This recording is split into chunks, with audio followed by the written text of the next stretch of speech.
त्यांच्या पदस्पर्शानं पावन झालेल्या या भूमीमध्ये आमचे मार्गदर्शक आदरणीय वसंतराव जगताप अण्णांच्या 63व्या या अभिष्टचिंतन सोहळ्यासाठी उपस्थित असणारे सर्वच अण्णांच्यावर प्रेम करणारे सर्व आप्तेष्ट मित्रपरिवार, अण्णांच्या विविध संस्थांचे पदाधिकारी, आमच्या तालुक्यातून आमच्या भागातून आलेले आमचे मार्गदर्शक असतील आदरणीय संजय थोरात सर, आदरणीय पार्लेकर सर, आमचे मार्गदर्शक स्नेही आदरणीय पापाबाई, आमचे मामा आदरणीय काशीनाथ नांगरे, त्याचबरोबर आमचे हिरवेश दादा, माझ्यासोबत असलेले आमचे दीपक पवार व सर्वच या ठिकाणी उपस्थित मान्यवर. अण्णांच्याबद्दल मगापासून मी यायच्या अगोदरपासून मनोगत चालू आहेत. या ठिकाणी उपस्थित असणाऱ्यांना सर्वांनाच अण्णा हे काय आहेत, अण्णांच्या विषयीची सर्व पार्श्वभूमी, इतिहास सर्वच आता या ठिकाणी ज्ञात आहे. मीच आपल्या सर्वांसमोर नवीन आहे. माझा अण्णांचा परिचय कसा झाला मी आपल्याला थोडक्यात या ठिकाणी सांगतो. आमचे वडील आदरणीय हनुमंतराव मलगोंडे हे तमाशा क्षेत्राशी निगडीत होते. ते मॅनेजर म्हणून मला वाटतं 1970च्या दशकापासून 70 ते 83 पर्यंत ते तमाशात कार्यरत होते. मग स्वर्गीय दत्तांना महाडिक पुणेकर असतील, विठाबाई नारायणगावकर असतील, आमच्या सांगलीचे स्वर्गीय काळूबाळू लोकनाट्य तमाशा मंडळ असेल, आमच्या तालुक्याचे थोर सुपुत्र विनोद सम्राट गुलाब मामा असतील, या सर्व तमाशा क्षेत्राशी त्यांचं जिव्हाळ्याचे संबंध राहिले. आणि तदनंतरच्या काळामध्ये तमाशापासून थोडं अलिप्त राहिल्यामुळं त्यांची अशी जुन्या लोकांच्या, त्या तमाशा क्षेत्रातील कलावंतांच्या, त्यांच्या ज्यांचं जिव्हाळ्याशी संबंध झाला अशा लोकांच्या भेटीगाठी होत नव्हत्या. आणि गेल्या 3 वर्षापूर्वी पापाबाईंनी सांगितलं की असं बेल्ले गावात अण्णांच्या संकल्पनेतनं एक 12 वर्षापासून एक तमाशा महोत्सव होतोय, बाप्पा आपण जाऊया. आणि आदरणीय पार्लेकर सर असतील, पापाबाई असतील, त्यांच्या सोबत आमचे वडील बेल्ले गावामध्ये मागल्या वर्षी, त्याच्या पाठीमागल्या वर्षी गेली 2 वर्ष येत आहेत. आणि कुठं तर एखादं सासरी नांदत असलेली लेक खूप बऱ्याच काळानं तिच्या माहेरी आल्यावर तिची सगळी जिव्हाळ्याची लोक जशी गाठ पडतात तसं आमच्या वडिलांच्या बाबतीत काहीतरी झालं. आणि अण्णांच्या रूपानं त्यांना महाराष्ट्रभर विखुरलेली त्यांच्या काळातली त्यांचे सवंगडी, त्यांच्या जिव्हाळ्याची लोक की जे 83-84 सालापासून त्यांच्यापासून अलिप्त झालती, अशी ती ह्या 2-3 वर्षात त्यांना भेटली. आणि एक त्यांच्या चेहऱ्यावर एक वेगळं समाधान या 2 वर्षामध्ये आहे. या अगोदर ते अण्णा कधी कुठल्या पाहुण्याच्या, कुठं लग्नाला, मैताला सुद्धा कुठं जात नव्हते. पण इकडं तुमच्या इकडून ती गेल्यापासून एक त्यांच्या स्वभावात बदल होत गेला. अनेक अण्णांच्या बद्दल सांगायचं झालं, मागल्या डिसेंबरच्या त्या आपल्या तमाशा महोत्सवानंतर परतत असताना अगदी आमच्या गावाजवळ, सरांच्या गावाजवळच कुंडल येते, आमच्या वडिलांच्या गाडीचा अपघात झाला. पार्लेकर सरांचीच गाडी होती, सर ही गाडीत होती, 4 लोक गाडीत होती, मोठा अपघात झाला. खरं तर त्या तमाशा महोत्सवाच्या गडबडीत अण्णा इकडे एक 8-15 दिवस व्यस्त असतील. तमाशा महोत्सव आज संपला आणि दुसऱ्या दिवशी तो अपघात झाला.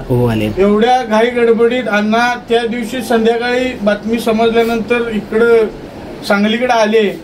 मग सांगलीत एक पेशंट होता, सर आमचे पोलीसला होते, दुसरे आमचे चव्हाण सर सांगलीलाच होते, मिरजेला.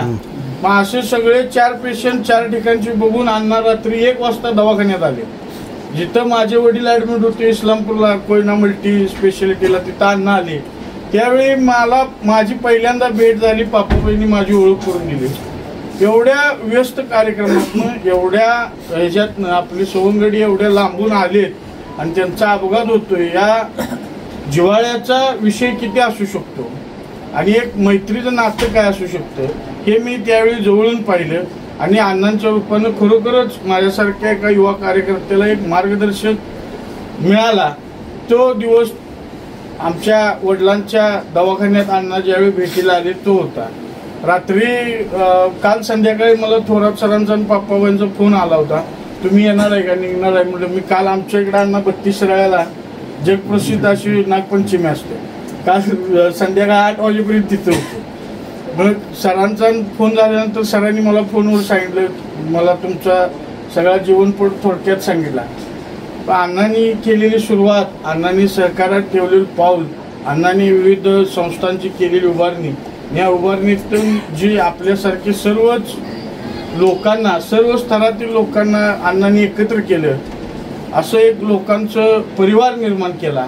आणि आज त्या परिवाराच्या निमित्तानं आपल्या सर्वांना अण्णा एक आपल्या घरातीलच, आपल्या कुटुंबातीलच नव्हे तर आपले कुटुंब प्रमुख असं वाटतात, प्रत्येकाशी जिव्हाळ्याचं नातं अण्णांनी निर्माण केलं. त्याचबरोबर मी विशेष करून आमच्या वाळवा तालुक्याच्या वतीनं आपल्या समस्त बेल्लेकर नागरिकांचं आणि अण्णांचं या ठिकाणी धन्यवाद मानू इच्छितो. पार्लेकर सर ते यासाठी की आमचे विनोद सम्राट गुलाबराव बोरगावकर मामा आणि आदरणीय महाडिक अण्णांची जी मैत्री आहे ती महाराष्ट्रभर परिचित आहे. मलाही त्यातलं काही ज्ञान नव्हतं. खरं तर तमाशा क्षेत्राचे आमचे वडील, माझा काही संबंध नव्हता. पण त्यांच्या नादानं तुमचं सगळं ऐकत ऐकत बघत मी बेल्ल्याचे सगळे व्हिडिओ युट्यूबवरचे बघितले. त्यानंतर सरांचं पुस्तक वाचलंय, सोंगाड्याची कहाणी, ते पुस्तक मी वाचलं. संगीतरत्न थोडं वाचलंय, अजून बाकीचं वाचलेलं नाही. पण ह्या सगळ्या ह्याच्यातनं अण्णा काय आहेत, अण्णांचा जीवनपट असा उलगडत गेला आणि खरोखर अण्णांच्या विषयी मला हेवा वाटू लागला. अण्णांच्या विषयी प्रेम वाढत गेलं आणि या प्रेमाचंच एक अनुभूती म्हणून मला अण्णांनी निरोप दिला. पापांनी सांगितले की यायला लागते, म्हणून मी आज या ठिकाणी अण्णांच्या भेटीसाठी, त्यांना अभिष्ट चिंतन करण्यासाठी मी या ठिकाणी आलेलो आहे. बोरगावकर मामांचा आणि महाडिक अण्णांची जी मैत्री महाराष्ट्रभर सगळ्यांना परिचित होती, त्या मैत्रीची जाणीव म्हणून, त्या मैत्रीचे एक काहीतरी एक देणं म्हणून अण्णांनी आमच्या वाळवा तालुक्याच्या सुपुत्राचं नाव या महाडिक अण्णांच्या सोबत या बेल्लेगावच्या तमाशा महोत्सवाला दिलं. ही एक आमच्यासाठी अभिमानाची गोष्ट आहे. म्हणून मी आवर्जून समस्त वाळवा तालुक्याच्या वतीनं, सर्व आमच्या परिवाराच्या वतीनं मी आपल्याला मनापासून धन्यवाद देतो.